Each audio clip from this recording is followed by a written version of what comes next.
स्वागत करता हूँ। जिसने भी मेरा चैनल ना सब्सक्राइब किया हो तो जल्द से जल्द सब्सक्राइब कर ले, जिससे उसको लेटेस्ट सही वीडियो प्राप्त होती रहेंगी। और मेरे वीडियो को लाइक करें, कमेंट करें। देखिए, आज हम आपको प्रश्नावली 1.1 मैथ समुच्चय मतलब समुच्चय को पढ़ाने जा रहे हैं, जो फर्स्ट ईयर पे मतलब 13 पे है। समुच्चय क्या है? समुच्चय वो होता है जिसे सुपरिभाषित जो संख्याएं अवयव जिनके सुपरिभाषित हों उसे समुच्चय कहते हैं। और समुच्चय को हमेशा मंझले कोष्ठ के अंदर ही लिखा जाता है। सुपरिभाषित का मतलब जिसे गिना जा सके। जैसे आइए प्रश्नावली 1.1 का पहला सवाल दिया गया है, जे अक्षर से प्रारंभ होने वाले वर्ष के सभी महीनों का संग्रह। क्या ये समुच्चय है? समुच्चय है। क्यों है समुच्चय? क्योंकि जे अक्षर से प्रारंभ होने वाले वर्ष के सभी महीनों का संग्रह आप गिन सकते हैं। जे से जो प्रारंभ होते हैं उन अक्षरों को आप गिन सकते, जैसे जनवरी, जुलाई, जून, इस तरीके से मतलब जो भी ये जे से प्रारंभ होने वाले इनको आप गिन सकते हैं। अतः ये समुच्चय है। दूसरा क्वेश्चन इसका, भारत के 10 सबसे अधिक प्रतिभाशाली लेखकों का संग्रह। ये नहीं आप बता सकते, क्योंकि कोई लेखक किसी एक के लिए प्रतिभाशाली हो सकता है, लेकिन वही लेखक दूसरे के लिए प्रतिभाशाली नहीं हो सकता है। इसलिए हम उसमें ये नहीं कह सकते कि ये प्रतिभाशाली लेखकों में है। इसे ये सुपरिभाषित नहीं है कि भारत के 10 सबसे अधिक प्रतिभाशाली लेखकों का संग्रह, ये सुपरिभाषित नहीं है, इसलिए ये समुच्चय नहीं है। क्योंकि कोई एक लेखक किसी के लिए प्रतिभाशाली हो सकता है और किसी दूसरे के लिए नहीं हो सकता है। तीसरा नंबर, विश्व के सर्वश्रेष्ठ 11 बल्लेबाजों का संग्रह। इसी पर विश्व के, ये भी सुपरिभाषित नहीं है, अर्थात इसे हम नहीं गिन सकते हैं। क्यों? विश्व के सर्वश्रेष्ठ 11 बल्लेबाजों, कोई खिलाड़ी किसी के लिए सर्वश्रेष्ठ हो सकता है लेकिन दूसरे के लिए सर्वश्रेष्ठ नहीं हो सकता है। इसमें अनिश्चितता है, कोई निश्चित नहीं है कौन किसके लिए सर्वश्रेष्ठ है, या एक खिलाड़ी सभी के लिए सर्वश्रेष्ठ है, ऐसा निश्चित नहीं है। इसलिए ये भी सुपरिभाषित न होने के कारण समुच्चय नहीं है। आपकी कक्षा के, अगला क्वेश्चन है इसका पहले नंबर से होता, आपकी कक्षा के सभी बालकों का संग्रह। आप इसे गिन सकते हैं। आपकी कक्षा में कितने बालक है, आप इसे सुपरिभाषित ढंग से गिन सकते हैं। ये निश्चित संख्या है, ये दोनों अनिश्चित है, लेकिन ये निश्चित संख्या है कि आप इसे गिन सकते हैं। ये भी निश्चित, इसलिए ये समुच्चय है, ये भी समुच्चय है, ये दोनों समुच्चय नहीं है। आइए क्वेश्चन इसी पहले का 5, 100 से कम सभी प्राकृत संख्याओं का संग्रह। 100 से कम आप गिन सकते हैं। 100 से कम सभी प्राकृत संख्याओं का समुच्चय, आप इसे सुपरिभाषित ढंग से गिन सकते हैं, लिख सकते हैं, इसलिए ये भी समुच्चय है। लेखक प्रेमचंद द्वारा लिखित उपन्यासों का संग्रह। इनके उपन्यास मुंशी प्रेमचंद जी के द्वारा लिखे गए जो उपन्यास है, इनका संग्रह निश्चित है, निश्चित संख्या में है, वो उनको हम गिन सकते हैं, अतः ये भी समुच्चय है।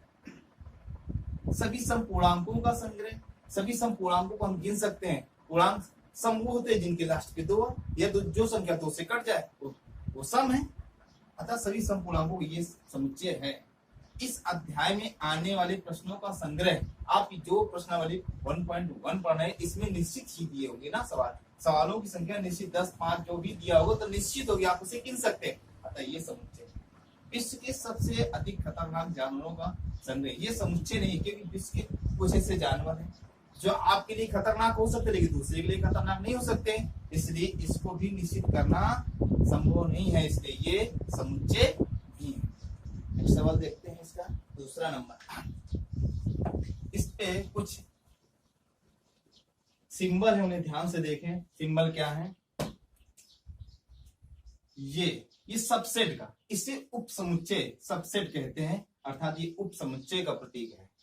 ये बिलांग है, बिलांग में प्रदर्शित करता है ये कोई व्यक्ति किसी से बिलांग कर रहा है, ये बिलांग का चिन्ह है, इस पे प्रयोग होता है। ये यूनियन का है, यूनियन मीन्स इकट्ठा करना, लेकिन कोई डबल नहीं होना चाहिए। ये इंटरसेक्शन का है, ये इंटरसेक्शन में जो कॉमन के तौर पे है उसे इंटरसेक्शन से प्रदर्शित करते हैं। ये जो चिन्ह होता है ये उल्टा ये ऑल ऑफ का चिन्ह है, ये सभी, जहां पे कोई आए कि सभी के लिए, वहां पर इसका प्रयोग किया जाता है। ये सबसेट हो गए, बिलोंग हो गए, यूनियन हो गया, इंटरसेक्शन हो गया, ऑल ऑफ हो गया। अब ये आर क्या दर्शाता है? आर रिलेशन को, रिलेशन कहीं पर हो, आर रिलेशन को दर्शाता है। ये दो बिंदु जो रखे ये सच दैट की चिन्ह होते हैं। जैसे कहा गया तो यक्स सच दैट यक्स, इसे पढ़ेंगे yes x such that x, इस तरीके से पढ़ेंगे। आइए देखते हैं दूसरा नंबर। दूसरे नंबर पे दिया गया है, मान लीजिए ए बराबर मंजिला कोष्ठ 1 2 3 4 5 6, 1 2 3 4 5 6 इस तरीके से दिया गया और इसके ऑप्शन दिए कि चिन्ह भरना है, बिलोंग का चिन्ह इसपे, मतलब ये उपयुक्त चिन्ह भरना है, डज नॉट बिलोंग और बिलोंग।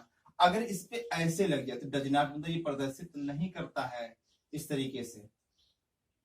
यहां पर दिया गया है पहला 5 ए, ये पहला दिया गया 5 ए से बिलोंग करता है कि नहीं करता। आप देख रहे हैं कि 5 इस पे है, ए में 5 है, इसलिए बिलोंग करेगा, इस पर इस प्रकार का चिन्ह लगा दिया जाएगा। दूसरा नंबर इसका इसी का दूसरा है 8 बिलोंग ए, 8 ए, क्या 8 इससे ए पे है? नहीं है, क्योंकि ये 6 तक केवल है, इसलिए यहाँ पर हो जाएगा डज नॉट बिलोंग, अतः ये इससे बिलोंग नहीं कर रहा, अर्थात ये इससे संबंधित नहीं है। 8 ए से संबंधित नहीं, 5 ए से संबंधित था। तीसरा नंबर इसका देखते हैं। तीसरे नंबर पे है 0 belong, 0 dot dot A, 0 dot dot A, 0 भी नहीं है, ए पर 0 नहीं है, अतः यहाँ पर डज नॉट बिलोंग, क्योंकि ये 0 ए से प्रदर्शित नहीं है, 5 ए से प्रदर्शित था इसलिए बिलोंग रखा गया, 8 भी ए से प्रदर्शित नहीं, 8 ए पे है ही नहीं इसलिए डज नॉट बिलोंग। 0 पे 0 भी नहीं है तो ये भी हो गया। इसका 4 नंबर, पहले दूसरे के 4 नंबर है 4 dot dot A, 4 dot dot A, मतलब 4 डॉट डॉट ए, 4 है इसमें ए पे है, अतः ये इससे 4 ए से बिलोंग कर रहा है, इससे संबंधित है। 5वां नंबर इसी का दूसरे का 2 dot dot A, 2 dot dot A, क्या 2 है इस पे? हाँ इस पे 2 है, अतः इस पे भी बिलोंग का चिन्ह भरा जाएगा। 6ठा नंबर 10 डॉट डॉट ए, क्या 10 है ए पर? नहीं है, अतः डज नॉट बिलोंग। इस तरीके से फिर से देखने एक बार, 5 इस पे था, ए पे है, इसलिए ए से संबंधित है, बिलोंग संबंधित समझ लीजिए, इससे संबंधित है। 8 इस पे नहीं है, इसलिए डज नॉट इस पे संबंधित नहीं है। 0 भी इस पे नहीं है तो अतः संबंधित नहीं है।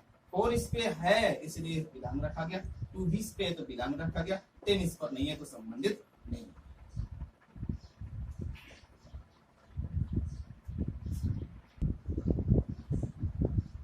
क्वेश्चन नंबर 3, इसमें रोस्टर रूप, एक समुच्चय 2 विधि से लिखा जाता है, एक रोस्टर रूप होता है, एक निर्माण विधि होती है। ये निर्माण विधि लिखी, निर्माण विधि का मतलब होता है उसी छोटा कर देना, उस पे हिंदी लिख करके छोटा कर देना, ये निर्माण विधि होती है। और एक रोस्टर विधि उसे आंकिक रूप में लिखना, गिनती के रूप में लिखना रोस्टर विधि कहलाती है। और समुच्चय देखिए, समुच्चय भी एक एकल समुच्चय होता है, एकल समुच्चय जिसमें केवल एक अवयव हो। अवयव क्या होता है? जैसे ये लिखे हुए हैं 1 2 3 4 मानी कुछ भी लिखा हुआ, ये इनके अवयव 1 2 3, ये इसके अवयव हो गए, अंदर जो लिखा ये अवयव, जिसमें केवल एक अवयव हो वो एकल समुच्चय कहलाता है। रिक्त समुच्चय क्या है? रिक्त समुच्चय 2 प्रकार से, एक ये फाई होता है, ये भी एक रिक्त समुच्चय, और ये मंजिला कोष्ठ खाली छोड़ दिया जाए तो भी ये रिक्त समुच्चय है। हर एक उप समुच्चय का जो रिक्त समुच्चय भी उप समुच्चय होता है, चाहे जो समुच्चय हो उसके यदि निकाला जाएगा तो उसका एक रिक्त समुच्चय फाई होगा, सॉरी एक उप समुच्चय फाई होगा, या तो उसे रिक्त समुच्चय कहें या फाई कहें, इस तरीके से। अब आइए देखिए रोस्टर रूप में लिखो। तीसरा नंबर पहला तीसरे का ए बराबर दिया गया एक्स सच दैट एक्स एक पूर्णांक है और दिया की condition -3 is less than x is less than 7, अर्थात x का मान -3 से बड़ा और 7 से छोटा है, ऐसे पूर्णांक लिखना है आपको इसमें। अब आगे देखिए ये निर्माण भी हम आपको लिख के दिखा रहे हैं, मतलब x का जो मान प्राप्त है यहाँ पर लिखा जाए -3 से बड़ा, अर्थात यहाँ पर हो जाएगा -3 -2 -1 0, उल्टा चलेंगे पर क्योंकि -3 से बड़ा -2 है, और 7 से छोटा, अर्थात 7 से छोटा क्या होगा 1 2 3 4 5 6, ये 7 से छोटे हैं, आपका ये लिख किया, ये हो गया आपका रोस्टर रूप। इस पे क्या x सम संख्या, यक्षजट संख्या 6 से कम प्राकृत संख्या, प्राकृत मतलब गिनती के जो प्लस होते हैं, प्राकृत संख्या होती है, कह रहा 6 से कम, तो 6 से कम क्या है 1 2 3 4 5, ये 6 से कम है। इस तरीके से इस पे कह रहा है यक्षजट यक्ष 2 अंकों की ऐसी प्राकृत संख्या जिनके अंकों का योग 8, ऐसी संख्या लिखो जिनके अंकों का योग 8। जैसे हम आपको बता इसका होगा 17, 17 में 7 और 1 8 होते हैं, 17 हो गया। 17 के बाद क्या होगा आपका 35 होगा, 5 3 8 होता है, 35 हो गया। 44 हो गया क्योंकि 4 4 8 होते हैं। अब इनको उल्टा करके लिख दीजिएगा, उल्टा करके लिखेंगे इससे और एक हो जाएगा 26 हो जाएगा, 26 6 2 8 होते हैं। यहाँ से हो जाएगा 71 बनेगा आपका, इसका उल्टा लिखेंगे जो।